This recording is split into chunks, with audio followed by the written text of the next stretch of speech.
Қыз және қазіргі психология. Жалпы қыз балаларда, әйел адамдарда синдром отличницы деген мәселе бар. Қазақша айтсақ, озат пенденің синдромы. Осы жерде көзқарастың екі шетін тең ұстаған адам ұтады. Біріншіден, істеген ісіңнің майталманы бол деген әйгілі бір хадис бар. Яғни, бір істі істесең, жеріне жеткізіп жасау. Екінші ұшы, бәрін жеріне жеткізіп жасаймын деп шаршау, рухани дертке ұшырау. Пенде болған соң кейбір жағдайда мына дүниенің бәрін ұмытып, көз алдыңдағы дүниені шашып тастап, ортасында өзіңмен өзің қалғың келетін кезде болады. Немесе құрысыншы деп тіршіліктің бәріне қол сілтеп, тауға, тасқа, жайлауға немесе теңізге кетіп қалғың келетін кезде болады.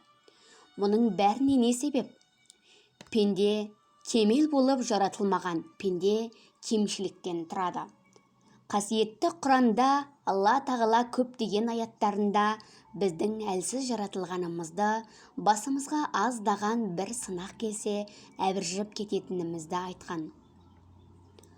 Сондықтан, шамасы келген нәрседен ғана сұралатын болғандықтан, шамасы келетін нәрсе ғана жүктелгендіктен, біз қолымыздан келіп тұрған мүмкіншілігіміз бар нәрсені ғана жеріне жеткізіп, қыздың жиған жүгіндей қылып жасауға міндеттіміз. Бірақ барлық уақытта бірінші болып көрінуге, барлық уақытта мақтаулы болып жүруге, барлық уақытта ешбір кемшіліксіз, тек қана озат, тек қана алда болуға міндетті емеспіз. Біз кішкентай кезімізде көп мақтаулар естіп, тек қана сол мақтаулардың жетегінде нәтиже көрсету тұрғысынан аса қатты ілтипат көріп қойған болсақ, есейе келе одан шыға алмай қалуымыз мүмкін. Жұрт не дейді? Кеше ғана мақтаулы болып тұр едім, бүгін елдің назарынан қалып кеттім бе? Деген ойлар адамды жеп қоюы мүмкін. Сондықтан, озат адамның синдромы деген нәрсе рухани дерт. Мысалы, хадистерде пайғамбарымыздың сыпырына берген адамды Алла жақтырмайды деген сөзі бар. Яғни сыпырына беру деген не? Бір жерде қисық сынған шөп жатқызбау, немесе бір сүрткен жерінде 10 рет сүрту, немесе тамақ ішіп болғанша сол дастарқанның үстін сыпырынып отыру. Таза болу, ұқыптылық, шашпай төкпей ішу жақсы. Сенің жеген кәмпитіңнің қағазы шай ішіп болғанша дастарқанда жата тұрғанында тұрған ештеңе жоқ. Немесе қазір ғана аузыңды сүрткен салфетка дастарқанда уақытша жата тұрса, онда тұрған ештеңе жоқ. Осының бәрін сыпырынып, сыйырып отыру да адамның рухани дертінің бір көрінісі. Пенде болған соң, бір істен соң озат болуың мүмкін, ал бір істе сенен гөрі өзгенің мықты екенін мойындау, керісінше бізге пайдалы болып жатады. Сондықтан, қоғамда қыз бала, әйел адам шаршап қалмау, қартайып кетпеу, тозып кетпеу үшін әрдайым озат болу деген принципке жабыспау керек. Қолыңнан келді ме, алдыңда тұрма. Ол шаруаның білімің, қайратың, тәжірибең жеткенше кемел қылып орындауға тырыс. Олай орындалмады ма, немесе өзгелерді таңқалдыратындай жазылмады ма, онда уайымдаудың еш қажеті жоқ. Себебі біз адамдардың көзқарасы, жұрттың мақтауы немесе әрдайым елден озып отыру үшін өмірге келген пенде емеспіз. Тіл көз деген нәрсе бар. Барлық нәрсені елден ерекше қылып жасаймын. Барлық жерде менікі супер болуы керек. Не істесем де мен жұртты таң қалдыратындай қылып жасауым керек деген нәрсе. Керісінше, тіл көз шақыруы адамдардың дұшпандығын туғызуы мүмкін. Сондықтан, тазалық мәселесінде де, оқу білім мәселесінде де, кез келген істі атқару мәселесінде де, егер сіз адамдардың орта тұсында кетіп бара жатқан болсаңыз, одан қайғы қасірет жасаудың қажеті жоқ. Елдің алдында жүрсең, көз тиеді, артында жүрсең, сөз тиеді дейді қазақ атамыз. Бірде озасың, бірде қаласың. Жалпы алғанда ортадан жоғары кетіп бара жатқандар қоғамды дамытады, ұлтты тәрбиелейді. Сол адамдар өзгелерге қарағанда озат пенденің синдромы барларға қарағанда қоғамға көбірек пайда әкеледі. Ат бәйгесінде де қарап отырсаң, алғашқы 4-5 айналымда бірінші болып келе жатқан жылқы озып келе бермейді. Көбінде орта тұсында бой жасырып келе жатқан тұлпардың мәреге жақындығы оқ бойы озып шыққанына куә болып жатамыз.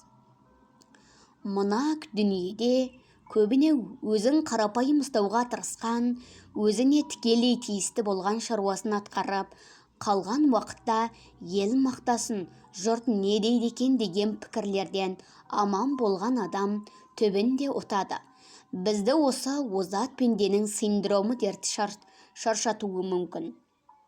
Аз уақытта болымсыз нәтижелерге жеткізіп, өмірдің ең маңызды тұстарында бізге пайдасы тимей қалуы мүмкін.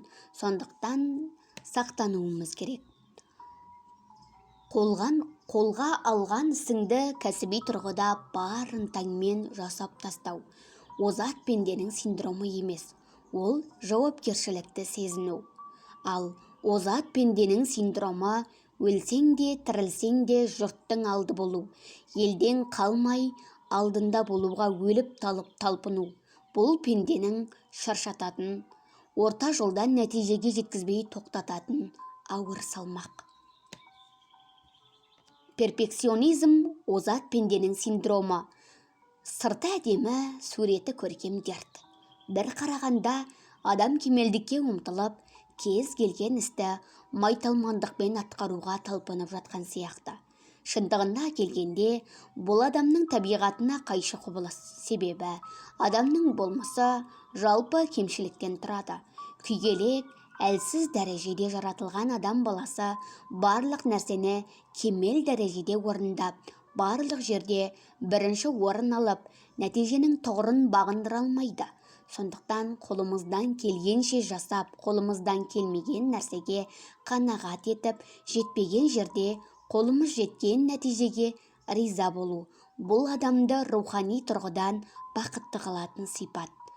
Перфекционистік белгілі бір кезеңге дейін жақсы әрине, бірақ адам өзіне шамасына қарамай көп алуға болмайды. Мысалы, балаңды тәрбиелейсің, алайда оның туа бітті мінезіне еш нәрсе жасай алмайсың. Бір бала қайсар, біреуі батыр, біреуі қорқақ болады. Қорқақ баланы мүмкіндігінше батырлыққа тәрбиелейсің. Қайсар баланы мүмкіндігінше қайрап жүк көтеруге жұмсайсың, бірақ оны бүтіндей өзгерте алмайсың. Өйткені ол әкенің де, шешенің де қолында емес. Тура сол сияқты.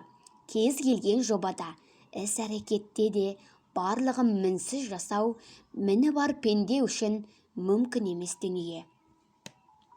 Соны мойындаудың өзі бақыттың баспалдағын басқанмен бірдей. Мінсіз қылып жасай алмай қалғанда ішіңді тырнап өтетін қызғаныш дейтін бір қызыл ит бар. Оның кейде шекарасын ажыратып жүрмесек, өмірімізді ауырлатып жібереді. Мысалы, орыстарда белый завист дейді ғой. Жақсы мағынасында өзіңе стимул алу, мотивация беру үшін қызығу. Бір адамның бойынан жақсылықты көресің, немесе біреудің баласын, дүниесін көресің де, берекелі болсын, осы менде де болсын десең, ол сені өсіреді, дамытады. Табиғи қызғаныш бар, рухани дерттен пайда болатын қызғаныш бар. Табиғи қызғаныш кез келген адамда болады, одан аман адам болмайды. Табиғи қызғаныш дегеніміз кез келген нәрсеге қызығып қаласың, және сол нәрсенің сенде болуын қалайсың да, ішіңнен соны аңсап, қызғанып тұрасың. Бірақ өз-өзіңмен жұмыс жасасаң, сол қызғанышыңды өзіңнің дамуыңа, талпынысыңа, сол нәрсеге жетуге баспалдақ қылуға болады. Қызғаныштың тағы бір түрі бар, қимайсың. Қызғана бересің, бауырыңды келініңнен, анаңды басқа бауырларыңнан қызғанасың. Немесе күйеуіңді жақын ұстазынан, досынан қызғанасың деген сияқты. Бұл адамның эгоистік ой-пікірлерінің өзіне көп алған пендешілігінің себебінен болады. Екінші қатерлі қызғаныш сен көрген өзгедегі игіліктің одан кетуін қалау. Мысалы, бір бауырыңды анаңнан қызғанып, анаң оны жек көріп кетсе екен, бір кемшілігін көріп қойса екен деп тілейсің. Немесе күйеуіңді бөтен әйелдерден қызғанып, маған да оған да жоқ болып өліп қалса екен. Немесе балаңды келініңнен қызғанып, келінді балаңнан алыс болса екен деп тілейсің.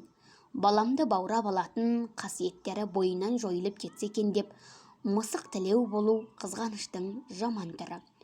Туған туыстың ортасында қанша жақсылық жасаса да, сол жақсылығына жамандық жасап жатқан адамдарға кеңшілік жасайтын, кейін уақыты келгенде түсінер деп түсіністікпен қарайтын әйелдер болады. Мұның барлығы сол адамның пейілі кең болғанынан орын алады. Қазіргі қазақ қыздарында да ішкі эгоистік, менмендік қалауларын басып, жан дүниесін кең ұстап, басқаларға жақсылық қалап, екі адам жақсы тіл табысып жатса да, жақсы араласып жатса да, тілектес болу бар. Мұндай адамдардың үнемі жолы болғыш келеді. Қызғаныштың асқынған түрі көре алмаушылық. Егер пенде біреудің қолындағы игілікке, бақытқа, материалды игілікке деген қызғанышты байқаса, немесе көре алмаушылығы бар екенін біреулер ескерткен болса, өзі сезген болса, онымен күресудің бірнеше жолы бар. Бұл жаман ниеттен құтылмаса болмайды. Қызғанышпен күресудің бірінші жолы Алланы көп еске алу. Барлық адамға игілікті беріп жатқан, оны жаратқан, оған тағдырды берген және бүкіл игіліктердің иесі Алла тағала екенін еске алғанда, адамның қызғанышы көре алмастығы басылады. Одан кейін көре алмай жатқан адамыңа жақсылық тілеу керек. Яғни, сол адамның бойынан бір жақсылықты көрдің бе, сол берекелі болса екен, одан да артық болса екен, 100 дүниесі болса екен, 100 дүниесі 1000 болса екен деп алақан жайып, Алланы ойлап тұрып, жүрегіміз ауырса да, ішіміз сыздаса да, сол адамға жақсы тілек тілеу керек.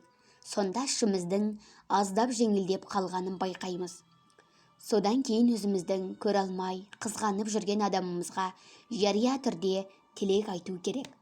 Мен сенің мына жақсылығыңа қуанамын. Осы жақсылықтардың жақсылыққа ұласа берсін деп тілекті жария түрде айтсаңыз, тағы да жүрегіңіз жұмсарып босап қалады. Неге? Өйткені адамның жүрекке ең жақсы мүшесі тілі. Тілден шыққан әрбір сөз жүрекке әсер етеді. Яғни қызғанып жүрген адамға жария түрде тілегімізді білдірсек, ол да біздің қызғанышымызды азайтып, жүрегімізді емдейді. Тағы бір амалы, қызғанып қалған адамыңызға жақсылық тілеп, сыйлық сыйлау. Қанша ауыр болып тұрса да, сыйлық сыйлайсақ, қызғанышымыздың едәуір жеңілдеп, тіптен кейде басылып қалғанын байқаймыз.